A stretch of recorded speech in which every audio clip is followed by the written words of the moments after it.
Sebelum nonton video ini, jangan lupa klik tombol subscribe dan jangan lupa nyalakan lonceng notifikasi agar kalian tidak ketinggalan video terbaru dari kami. Semoga bermanfaat. Jazakumullahu khairan. Yang ke-10, memiliki hutang puasa dan belum dibayar hingga memasuki Ramadan berikutnya.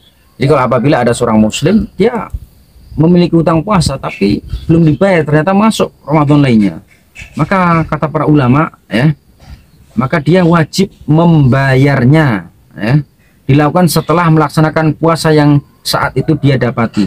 Misalnya sebentar lagi Ramadan, kita masuk hutang ya, ternyata saat Ramadan belum lunas, maka lakukan puasa Ramadan, habiskan terlebih dahulu Ramadan yang kita dapati, baru dibayar di bulan setelah Ramadan tersebut ya, untuk membayar puasa yang kita hutang sebelum Ramadan datang ya.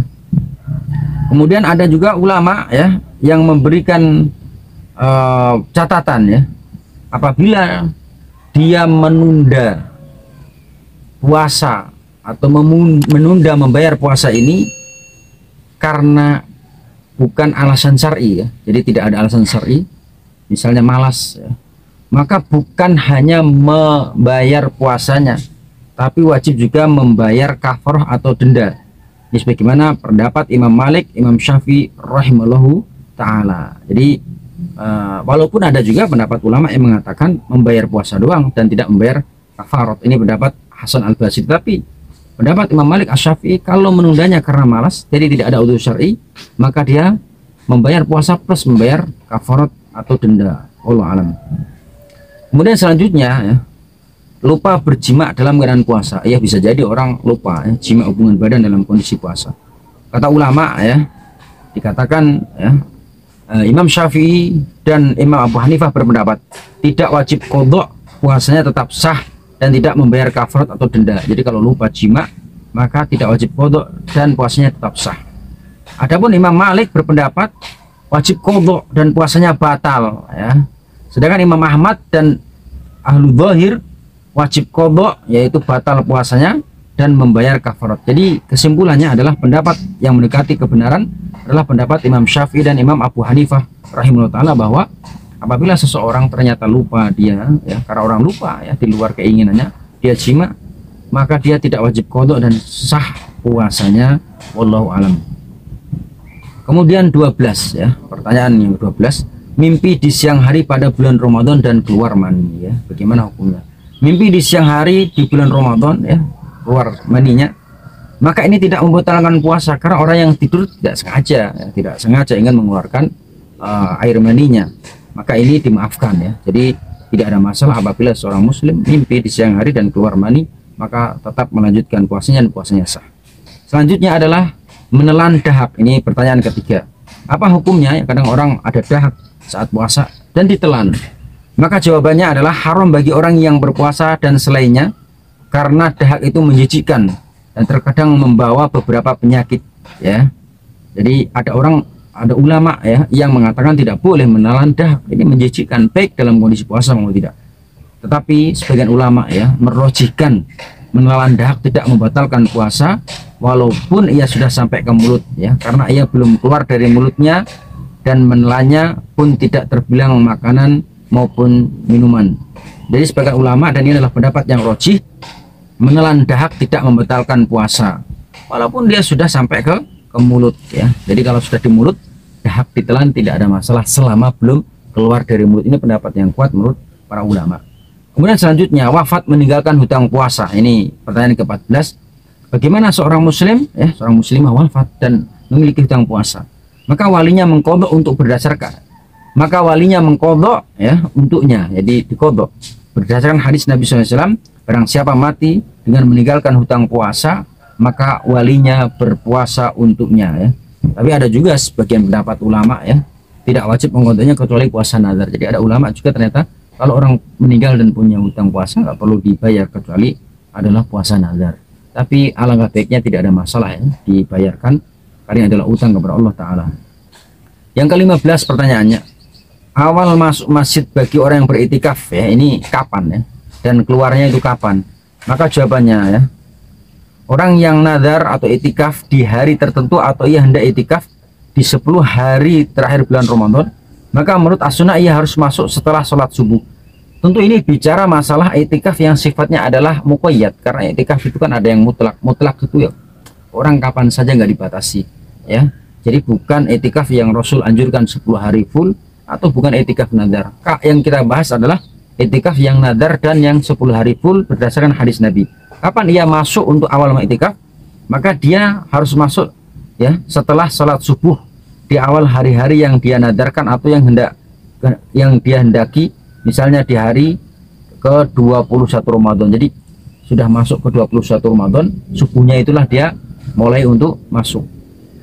Kemudian adapun keluarnya adalah setelah fajar, setelah subuh ya, di hari Idul Fitri, yaitu berangkat ke tanah lapang. Jadi kalau orang yang punya nadar atau itikafnya 10 hari, maka keluarnya meninggalkan masjid ya biar tidak batal, dia itu setelah subuh pas mau berangkat ke lapangan untuk sholat Idul Fitri.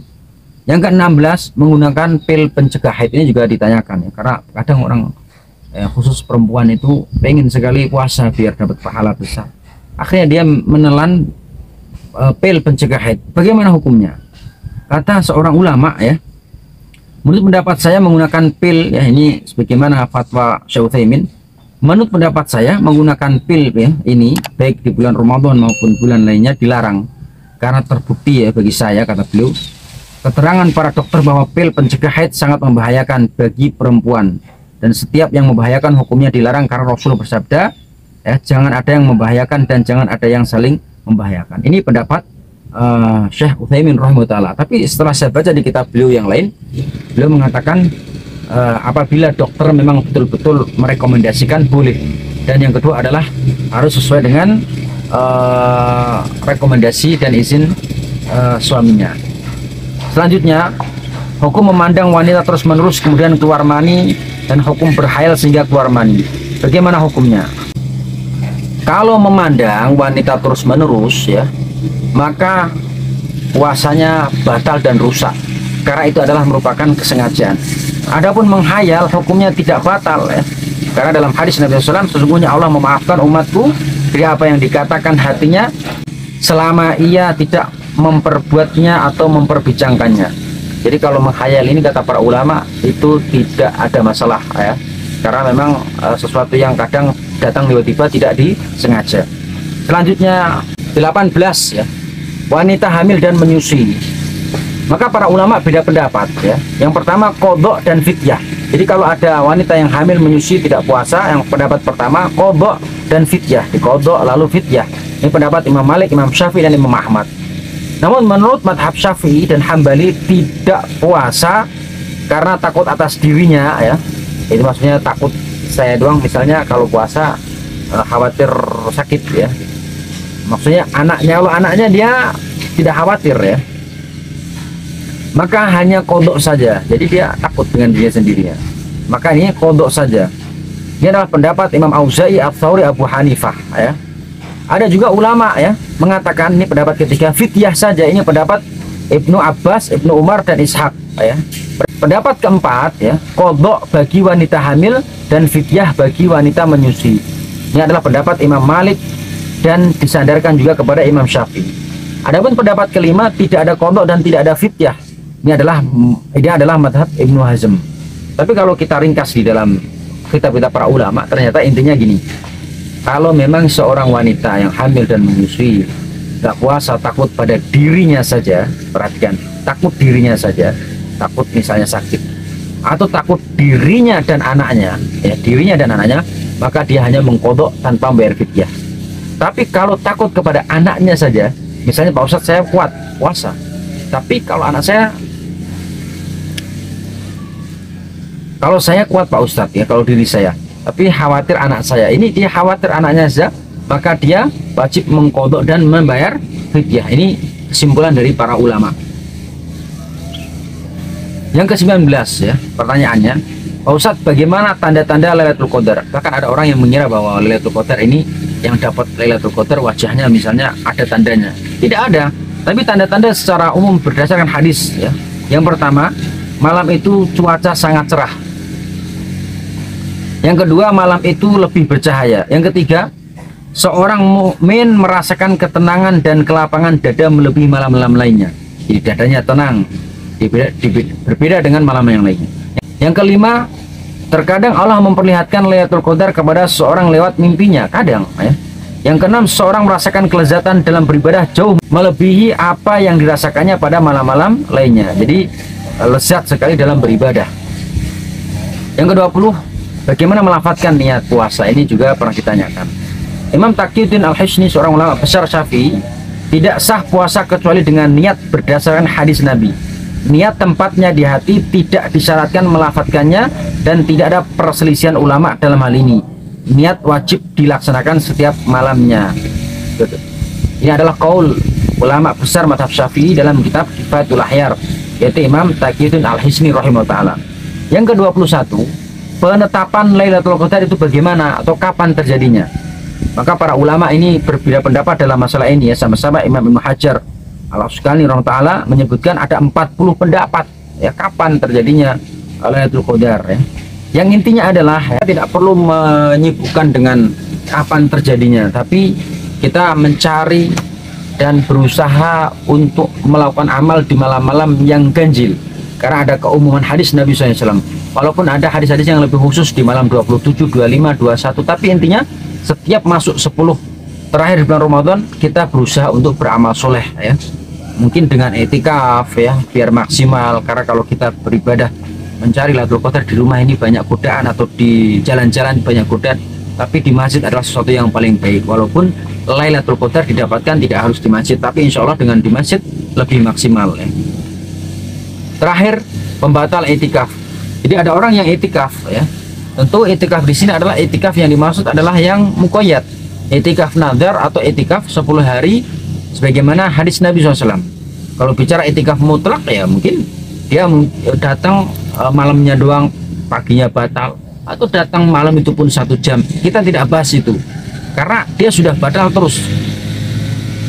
Dan etikaf mutlak itu dapat pahala. Jadi orang misalnya etikaf hanya setengah jam tidak ada masalah, dapat pahala. Tapi yang dimaksud pembahasan pembatal etikaf ini adalah etikaf yang nadar atau etikaf yang full 10 hari. Bagaimana pandangan para ulama atau pembatal-pembatalnya? Yang pertama, keluar dari masjid untuk selain suatu keperluan darurat ya, seperti buang hajat dan keluar mencari makan ya. Jadi kalau keluar tanpa darurat seperti buang hajat atau keluar mencari makan, maka batal ya. Yang kedua adalah hubungan intim suami istri, tidak boleh ya, karena dalam ayat, tetapi jangan kalian campur mereka ketika kalian beritikaf di masjid ya.